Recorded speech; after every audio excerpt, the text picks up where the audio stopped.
Nah, Mak Iya, menurut saya di sini, kenapa Mak Iya sangat berguna? Karena kita menyerap semua bias. Dia punya pendapat A, dia punya bias B, punya bias C, nggak apa-apa diterima semua. Sehingga kekuatan bias itu menjadi lemah, karena dia punya banyak saingan. Sehingga kita nanti bisa menyingkirkan semua bias dan menemukan yang tanpa bias tersebut.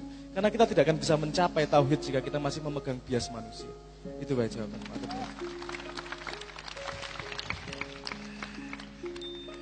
Anak sapa sih? Gini, coba kita bikin padanan. Bias itu maksudnya, misalnya kalau dalam Islam takhayul. Takhayul, jadi sesuatu yang dikhayalkan di sini. Meskipun diakui sebagai ilmu, terminologi tapi jangan itu khayal. Sama dengan Sabrang dulu mencontohkan, kamu kok hidungnya pesek, gitu ya. Itu kan kasusnya bukan hidungmu, kasusnya adalah pikiranmu berpendapat pesek itu elek, kan gitu. Maka kamu tersinggung ketika disebut pesek. Seandainya dulu yang ditanam itu pesek adalah cantik, Anda pasti senang. Nah, itu yang disebut bias atau khayal ya. Takhayul itu yang sesuatu yang dikhayalkan ke dalam dirinya. Itu ya satu. Untuk lebih memperjelas yang diomongkan Sabrang, transformasi itu terus-menerus kita melakukan modifikasi ya. Kalau dalam bahasa kita kan jelas toh. Mosok pari kok kerakoti, ya ditransformasi jadi beras. Mosok beras kok kremus, ya ditransformasi menjadi sego lah ngono. Mosok sego tok, ya digawe sego kebuli, sego goreng, sego kuning ya, sego kucing ya. Seperti itu transformasi. Nah, teman-teman sekalian, yang disebut gerakan sosial oleh Sabrang itu kan tahap tertentu dari proses terus-menerus yang disebut transformasi, gitu ya. Transformasi itu dalam bahasa Islam hijrah, ya, Ustaz ya.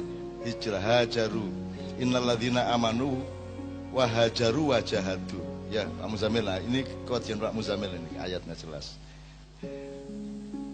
Tahu nggak transformasi?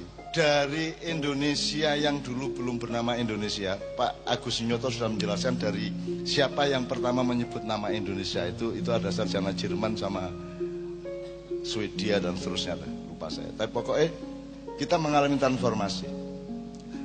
Jadi contoh-contoh transformasi misalnya demokrasi itu bagian dari bias, ya. Terus bias itu sudah menguasai kita sedemikian rupa. Terus ono parpol. Nah, ini loh yang disebut gerakan sosial itu demokratisasi, itu gerakan sosial.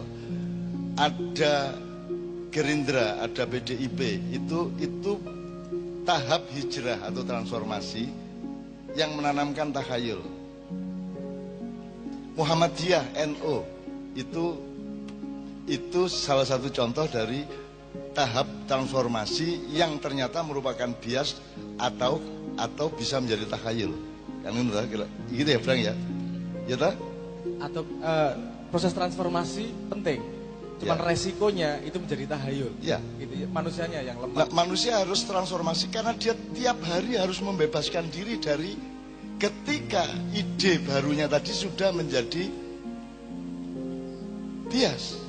Anda harus bebas. Sekarang kita dikasih bias baru, Islam radikal, Islam Nusantara, Islam moderat. Itu bias-bias baru, takhayul-takhayul baru. Dan Anda membebaskan diri dari itu semua, betul enggak? Nah, sekarang masalahnya kalau transformasi itu bermakna perubahan. Kalau perubahan kemudian bermakna solusi, betul enggak? Transformasi itu berubah dan perubahan itu produknya adalah solusi. Sekarang saya tanya, apakah parpol-parpol di Indonesia memberi solusi terhadap masalah-masalah Indonesia? Ataukah menambah masalah? Sekarang gerakan sosial yang sifatnya non-politis formal, misalnya Ormas, Muhammadiyah, MTA, Persis, LDII, NU dan sebagainya, nyun sewu, menjawab masalah Indonesia enggak?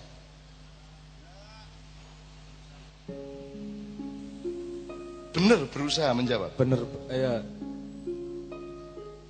Berpikir enggak untuk menjawab masalah? Dalam yang kita ketahui selama ini, berpikir enggak untuk menjawab masalah? Pada limitasinya. Ataukah dia mengemis kepada masalah ini? Dia malah nempel untuk menjadi bagian dari masalah. Kan ini biasnya, kita harus merdeka dari itu secara objektif. Menurut sekalian. Nah, Ma'iyah kenapa bukan gerakan sosial dari frame bias tadi itu? Karena Ma'iyah ingin menemukan formula transformasi yang bisa menjawab masalah Indonesia. Kan begitu. Karena yang selama ini merupakan gerakan sosial terbukti sampai hari ini tidak bisa menjawab masalah. Kalau Indonesia tidak bisa dijawab oleh Ma'iyah, minimum awakmu wis mulai rodok luwih pinter jawab masalahmu dhewe ya ta kan. Dan nanti Tuhan nagihnya ya cuman itu kok. Transformasi pribadi kok. La yukallifullahu nafsan illa wus'aha. Yes. Sebelum Cak Fuad terakhir dari soal, jadi wis ngerti ya bahasanya ya, transformasi hijrah. Dan itu terus menerus. Kata Krishnamurti, seorang filosof India, setiap detik kita mati dan setiap detik berikutnya kita lahir kembali. Ya, terus menerus kita lahir, terus tiap hari. Maka harus siap bahwa kebenaranmu jangan jadi bias.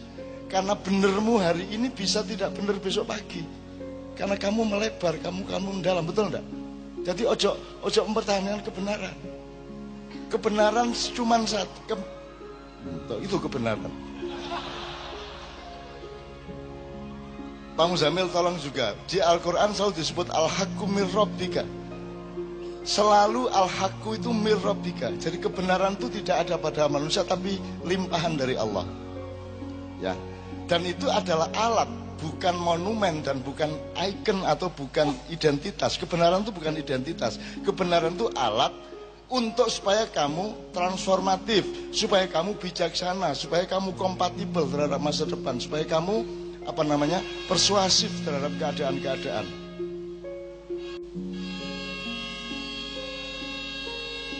Gak apa-apa. Anda harus ini contoh yang jelas dari bagaimana Anda harus membebaskan diri.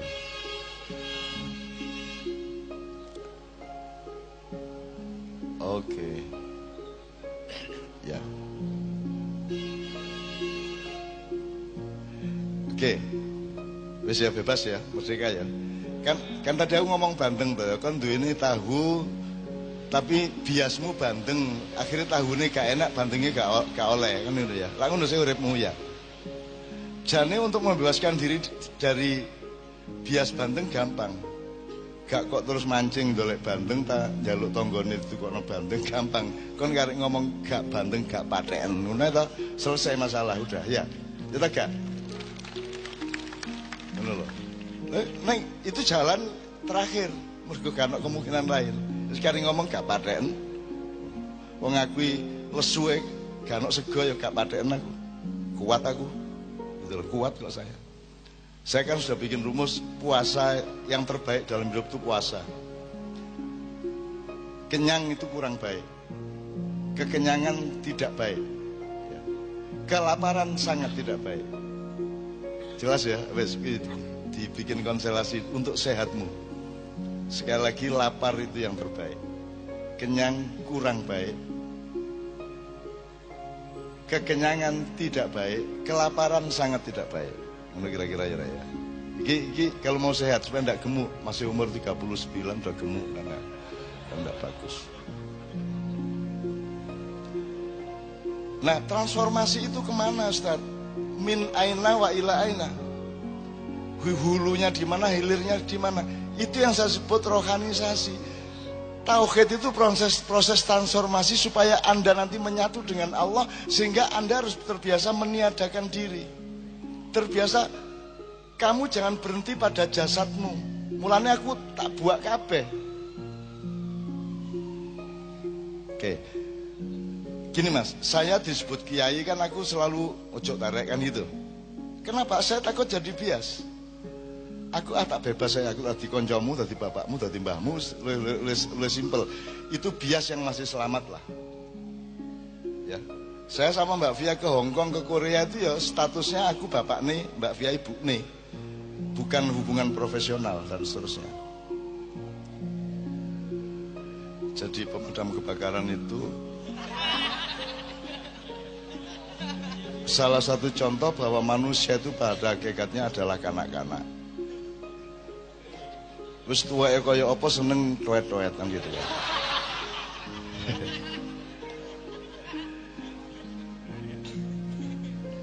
Oke. Dari mana ke mana transformasi kita langsungkan atau hijrah?